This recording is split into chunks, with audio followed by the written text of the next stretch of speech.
Children Day loinana World ST Gamari Lenana Overcoming Disruption Transforming the AIDS Response Rating Rebuild Rise Cyberteam that JNIMS Patiatric Centre of Excellence na shinduna painting competition ama JNIMS lecture hall the pangthokhre thauramadu sharuk ama oina angang sing masama ufa na lainaba protein yauba asa thak yanthokhibaga loinana angang sing gi oiba health checkup amasu pangthokhe Manipur S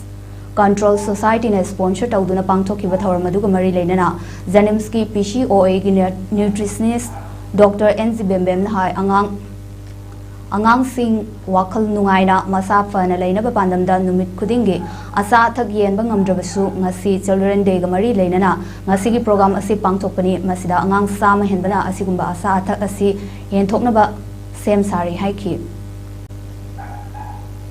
Aksaba ngang singse masase mawuse hanaba hanalainaba dak tang natabida adi especially angang haisidi growth matangni adaiduda growth se moi chaba thakpa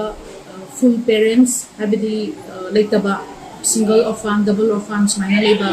adugumba na number su oi home da leba angang singsu number na yawi ada mogi growth se koina monitor tobada mayam normal angang amaga yenna matamda musi adum buana chatpanina